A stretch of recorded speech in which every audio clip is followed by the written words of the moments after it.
Hello every one, മറ്റൊരു വീഡിയോയിലേക്ക് സ്വാഗതം. നമ്മളെ ഫുട്ബോൾ കണ്ടന്റ് ഇഷ്ടമാണെന്നുണ്ടെങ്കിൽ ഒന്ന് സബ്സ്ക്രൈബ് ചെയ്യാൻ ഓർപ്പിച്ചുകൊണ്ട് നമ്മളെ കാര്യത്തിലേക്ക് കടക്കാം കേട്ടോ. നമ്മളിന്നോട് സംസാരിക്കാൻ പോകുന്നത് ബ്ലാസ്റ്റേഴ്സിൻ്റെ ഇനി വരാൻ പോകുന്ന ഫിക്സറെ കുറിച്ചാട്ടോ. ഏതൊക്കെ ടീമുമായിട്ടാണ് കളി, എപ്പോഴാണ്, എവിടെ വെച്ചാണെന്നുള്ളതൊക്കെ.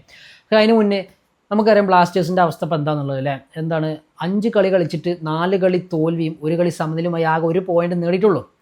ഭയങ്കര ദയനീയമായ അവസ്ഥയാണ്. ഇങ്ങനെ പോയി കഴിഞ്ഞാൽ ലീഗ് പോയിട്ട് റെലഗേഷനിലേക്ക് പോകുമോ എന്നുള്ള സംശയമാണ് നമുക്ക്. നമ്മൾ ഫാൻസുകാർ പൂർണ്ണ സപ്പോർട്ടും കാര്യങ്ങളൊക്കെ കൊടുക്കുന്നുണ്ട്, പക്ഷെ നമുക്ക് റിസൾട്ട് അവരിങ്ങോട്ട് തരുന്നില്ല പ്ലേയേഴ്സിൻ്റെ അടുത്ത് നിന്ന്. പക്ഷെ പ്ലേയേഴ്സിനെല്ലാം നമുക്ക് പറയട്ടെ, നമുക്ക് ശരിക്കും പറഞ്ഞു കഴിഞ്ഞാൽ മാനേജ്മെൻറ്റിൻ്റെ അടുത്ത് നിന്ന് പ്രോപ്പർ വേയിലൂടെ അല്ല നമ്മൾ ശരിക്കും നമ്മൾ ടീമിന് കാര്യങ്ങൾ ട്രീറ്റ് ചെയ്യുന്നത്. അതുകൊണ്ട് നമ്മളെല്ലാ കുറ്റം മാനേജ്മെൻറ്റിന് തന്നെ പറയണം. കാരണം അവരാണ് ഈ ഒരു ടീമിനെ ഇങ്ങനെ മോശമാക്കുന്നത് എന്നുള്ള കാര്യമാണ്. എന്നിരുന്നാലും നമുക്ക് എന്ത് ചെയ്യാൻ പറ്റും, നമ്മൾ ഇനിയും സപ്പോർട്ട് ചെയ്യും. നമ്മൾ ആ ടീമിൻ്റെ പാഷനോട് കൂടി നമ്മൾ സപ്പോർട്ട് ചെയ്യും. നമ്മൾ പോയി ലൈവ് കളികൾ അവിടെ ഇരുന്ന് കാണും, കാര്യങ്ങളൊക്കെ ചെയ്യുന്നുണ്ട്. പക്ഷെ നമുക്കൊരു കാര്യമില്ല.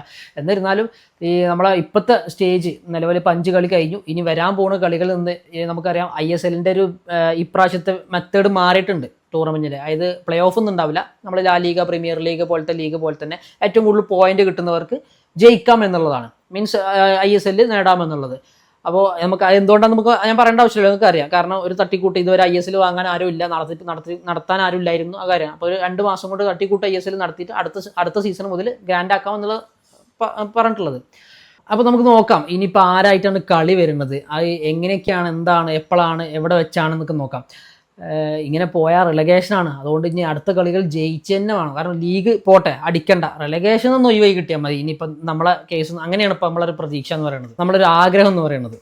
ഇന്റർനാഷണൽ ബ്രേക്കിന് ശേഷം വരാൻ പോകുന്ന കളി നമുക്കറിയാം. ഇപ്പോൾ ഇന്റർനാഷണൽ ബ്രേക്കാണ്. അതിനുശേഷമുള്ള അടുത്ത കളി ഏപ്രിൽ 5-ാം തീയതി ഡൽഹിയുമായിട്ടാണ്. അത് എവേ മാച്ചാണ്. അത് കഴിഞ്ഞാൽ ഏപ്രിൽ 11-ാം തീയതി ബാംഗ്ലൂരുമായിട്ടാണ് എവേ മാച്ചാണ്. ഏപ്രിൽ 11-ാം തീയതിയാണ് വരുന്നത്. പിന്നെ ഏപ്രിൽ 15-ാം തീയതി കളി വരുന്നുണ്ട്. അത് നോർത്ത് ഈസ്റ്റുമായിട്ട് നമ്മളെ ജവഹർലാൽ നെഹ്റു കൊച്ചിയിൽ വെച്ചിട്ടാണ്. ഹോം മാച്ചാണ്. ഒരു പ്രതീക്ഷയുണ്ട്. പക്ഷേ ഇപ്പം സത്യം പറഞ്ഞാൽ ഞാൻ വീണ്ടും പറയാണ്, നമുക്ക് പ്രതീക്ഷ ഉണ്ടെന്ന് പറയാൻ പറ്റുള്ളൂ. കാരണം ഇപ്പോൾ ഹോം മാച്ച്, എവേ മാച്ചൊന്നും ഇല്ല. എവിടെ പോയാലും തോൽക്കുകയാണ്, അവസ്ഥയാണ് പ്രശ്നം. പിന്നെ 18-ാം തീയതി, ഈ 15-ാം തീയതി കഴിഞ്ഞ് 3 ദിവസം കഴിഞ്ഞാൽ 18-ാം തീയതി വീണ്ടും ഹോം മാച്ച് തന്നെയാണ്, ജംഷഡ്പൂരിനായിട്ടാണ്. പിന്നെ നമുക്കുള്ളത് ഏപ്രിൽ 23-ാം തീയതി ഒഡീഷയ്ക്കെതിരെ, അതും ഹോം മാച്ച് തന്നെയാണ്. നമുക്ക് അവസാനത്തെ 5 കളി തുടർച്ചയായിട്ട് ഹോം മാച്ചാണ് നമുക്ക് വന്നിട്ടുള്ളത്, ബ്ലാസ്റ്റേഴ്സിന് വന്നിട്ടുള്ളത് കേട്ടോ. അതിൽ 23-ാം തീയതി നമ്മളെ ഒഡീഷയുമായിട്ട്. പിന്നെ മെയ് 10-ാം തീയതിയാണ്. മെയ് 10-ാം തീയതി നമ്മളെ മുഹമ്മദ് FC വെച്ചിട്ടാണ്. അതുപോലെ തന്നെ ലാസ്റ്റ് മാച്ച്, അതായത് ഈ സീസൺ എൻഡിൽ, അതായത് ഈ സീസണിലെ അവസാന മാച്ച് എന്നുള്ളത് മെയ് 17-ാം തീയതി ഗോവയുമായിട്ട്, അതും കേരള ബ്ലാസ്റ്റേഴ്സിൻ്റെ ഹോം മാച്ച് തന്നെയാണെന്നുള്ളതാണ്. അപ്പോൾ ഈ മത്സരങ്ങളിലൊക്കെ ജസ്റ്റ് അറ്റ്ലീസ്റ്റ് ഒരു 3-4 കളികളിൽ ജയിച്ചാൽ മാത്രമേ നമുക്ക് റിലഗേഷനിൽ നിന്ന് ഒഴിവാകാൻ പറ്റുള്ളൂ. അപ്പോൾ ബ്ലാസ്റ്റേഴ്സിൻ്റെ ഈ ഒരു ഫോമിനെ കുറിച്ചും നമ്മൾ റിസൾട്ടിനെ, ഈ ഒരു ഫിക്സറിനെ കുറിച്ച് നിങ്ങളുടെ അഭിപ്രായം എന്താ ഒന്ന് കമൻറ്റിൽ രേഖപ്പെടുത്തി. അതുപോലെ തന്നെ നമ്മളെ ഫുട്ബോൾ കണ്ടന്റ് ഇഷ്ടമാണെന്നുണ്ടെങ്കിൽ നമ്മളൊന്ന് സബ്സ്ക്രൈബ് ചെയ്തിട്ടൊന്ന് ഒപ്പം കൂടിക്കൊള്ളിട്ടോ.